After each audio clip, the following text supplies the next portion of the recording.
And Wolfe wants to move on from 2 to 3 international championships, but has to first make his way through Eric. Now, we've seen this matchup already once before. Alex Gomez against Wolfe earlier on in the broadcast, exactly the same team. In that matchup, either way, I'm expecting a methodical match between these two competitors. Eric Rios and Alex Gomez, both pretty famous for not wanting to take huge risks in their play. The way that Wolfe usually tries to get there is the damage from Sneasler, and especially the Choice Scarf Hydreigon paired with the Charizard. Especially when you've locked something in with that infestation, the Hydreigon can threaten so much damage. KO'd in game 2, got much better value. Let's see how these play out. We're ready to go into the leads.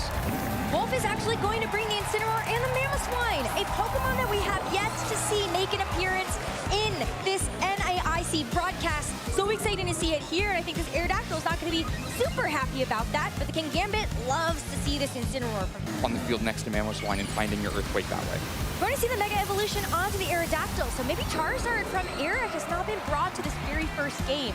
Aerodactyl's going to get a boost to its speed as well as activate that Tough Claws ability. Incineroar goes out on the offense first to fake out this Kingambit so it cannot move on this first turn. Maybe would have tried to go for a Sucker Punch here as we see that animation fall. Rock Slide from the Aerodactyl does land to the Incineroar and the Mamoswine, but can the Mamoswine move? Mamoswine flinches! It is not meant to be. It will not see an attack first. I'd love to swing in the Sucker Punch into the Mamoswine. Incineroar wants to be off the field, doesn't want to fight either of these Pokemon, so Toxapex out instead. Toxapex is going to be able to take these attacks a little bit better, but Aerodactyl's not going for an attack. He's going to end up going for the Tailwind. Gives him speed control over to Eric so that Kingambit is free to use Kowtow Cleave instead of that priority move Sucker Punch, which would have done less damage. You're going to secure the knockout into the Mamoswine, and so Wolfe has to bring in another Pokemon here. Ends up being the Charizard to replace that Mamoswine. Low, so nothing safe here, but Wolfe's still going to press the button. Get Charizard Mega Evolve, get the Sun on the field. Already one Pokemon down, Wolfe is going to have to try to get himself back in this with a KO. The Kingambit would look really good, but you know that there's going to be a Rock Slide threatened by this Aerodactyl and that double up as you mentioned. Toxapex protects itself, so at the very least Toxapex isn't taking this damage, and Rock Slide doesn't fall for the bait. This Aerodactyl unleashes it into the Charizard, is able to get that damage down, and also leave this Charizard vulnerable to a knockout from the Kowtow Cleave. But that was in the direction of the Toxapex, so this Charizard would have had a chance to do something, but it flinches. A second flinch from Eric. This Aerodactyl is on fire. Damage on Charizard and doesn't get the massive Heat Wave back in response. Wolfe has no choice except to bring in this Incineroar. The common goal here is to get the attack drop onto this Aerodactyl, but you have to give up another Defiant Boost over to the Kingambit. So you end up seeing the Protect here from the Charizard. Rock Slide now out at -2 into this Incineroar, does actually bring it down to the Citrus Berry, so you do enough damage that you can at least get that recovery back from your held item. But what did this Kingambit do? It's at +2 now.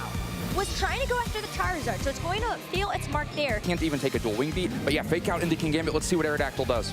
Aerodactyl wants to hit this Rock Slide again for Eric to win him this first game, and it is going to land. Charizard down, and Incineroar going to have to carry a lot of the dreams of damage for the rest of this first game. It's not over just yet. There's still that Toxapex in the back that hasn't taken an enormous amount of damage yet, but there's no damage on Eric's side either. This Aerodactyl and this Kingambit are so healthy. Yeah, I'm not sure there are any dreams remaining at this point. Make it through the turn. Toxapex is going for the Wide Guard, so you know that the Rock Slide isn't going to connect onto either of those Pokemon. But Kingambit can still swing out here. Aerodactyl sets a Tailwind to ensure that this Kingambit is going to end up being faster than this Incineroar, and it goes for the low kick. Incineroar, it's not that heavy, but at half HP, it's going to fall regardless. And now Toxapex left on an island. A 1v4 looks impossible. Wolfe knows it. A shot at it, but can you make it happen twice? If you're expecting to not get flinched a couple more times, and it gets a lot more difficult. It's hard when you're down a game to withstand those kinds of odds. Pressure mounts as Wolfe's back is against the wall, but he still decides to hedge his bets on this Mamoswine. Toxapex, the partner of choice for the second game, but Eric ends up bringing the Charizard as a big adjustment for his Mega Evolution. One right now. See the Mega Evolution immediately as this second game is off to the races. Charizard to set the sun. These Weather Balls for this Mamoswine are gonna hurt a lot. Whether or not that ends up being the case, though, this Mamoswine does have a chance to protect itself, but it ends up being a Solar Beam from this Charizard as the attack of choice. It unleashes its first powerful attack of this game into the Toxapex. Does about a third of its damage, but the Mamoswine lands the Icicle Crash, a move that we were hoping to see in that first game. But that Charizard takes it like a champ. A critical hit, though, maybe evening out the karmic balances a little bit as Kingambit finishes the turn with a Kowtow cleave. Then Infestation into Kingambit breaks the Focus Sash. And maybe a relevant critical hit there, but doing more to even out that Karma as you put it. I think that's an incredibly strong turn for Wolf. We talked about it in earlier matches. If you invest a lot of resources into putting damage on Toxapex, threatening a KO into Charizard, so the threat of Sucker Punch plus Solar Beam is still very real. Charizard will end up moving first unless there is that increased priority, and so the Kingambit ends up swinging. The Heat Wave, though, is going to be the move locked in from this Charizard, expecting no wide guard from the Toxapex. So as that lands into the Mamoswine, that one Icicle Crash is all that Wolf is going to get of value out of this Pokemon for this second game. Wolf tries to get away with it twice, tries to expose Mamoswine once again and gets punished for it this time. The Sucker Punch and Heat Wave do land. Eric isn't as worried about the Protect on Mamoswine this time, isn't as worried about the wide guard, thinks he's put enough pressure into Toxapex that Wolf will respect that pressure in Toxapex. It should be safely moving before either Pokemon on Eric's side, barring Sucker Punch, and the Icicle Crash crit means that that might be enough damage to just be threatening a KO back with Heat Wave. So Wolf finds himself in the right position with Charizard here.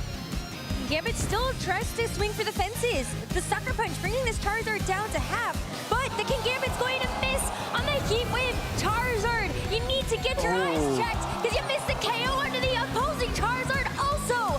So it means that Eric's own Charizard gets to go for Weather Ball. Wolf hangs on. This Toxapex is going to be able to contribute something with the Toxic back. So that's going to finish off the Charizard, but you needed that damage onto the Kingambit.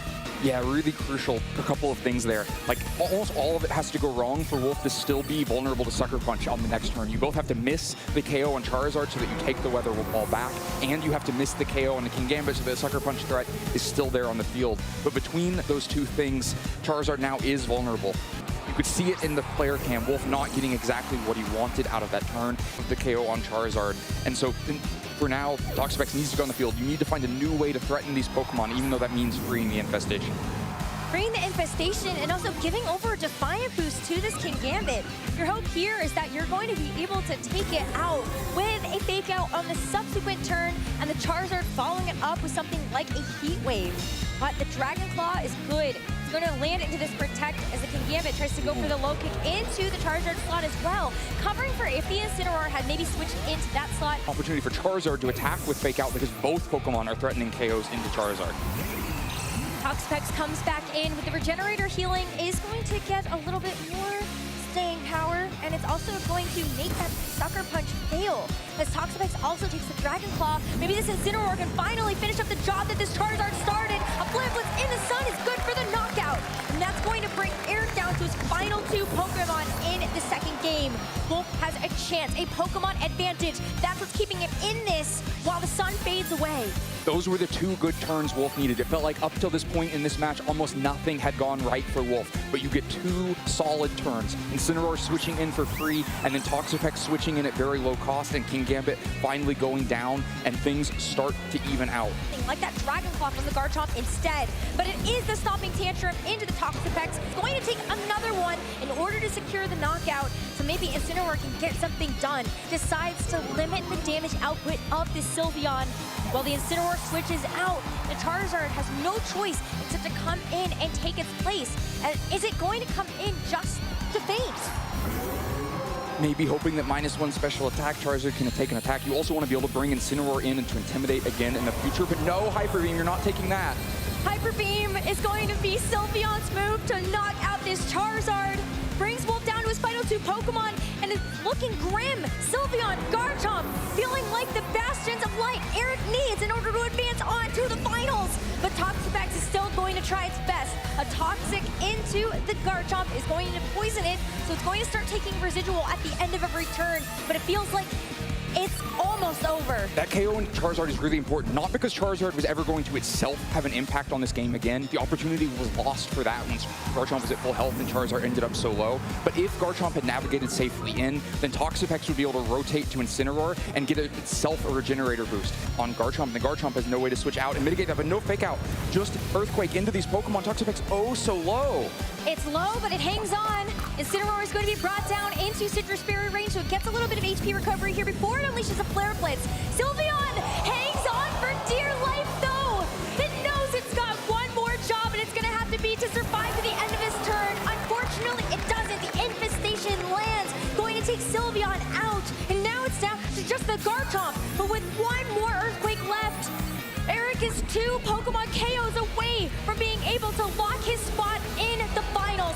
Can Wolfe do it with his trusty Incineroar and his Toxapex? This is not over yet because there's a tricky decision for Eric here. You would love to just Earthquake, get a bunch of damage on both Pokemon, but Wide Guard would stop that. Damage over time adds up fast enough. Baneful Bunker, it's not a Wide Guard, so did Eric end up targeting into the Incineroar instead? That would be good for a KO, potentially, if not a -2, but the Incineroar, it's going to hang on through this. It's going to be able to get one more attack off the Throw Chop into the Garchomp, helping to whittle away at some of that HP as it knocks itself out from the Rough Skin ability. A 1v1 now, as Wolfe is hoping the leftovers recovery onto this Toxapex is going to give him a fighting chance as his poison damage starts to add up for this Garchomp. Back to back.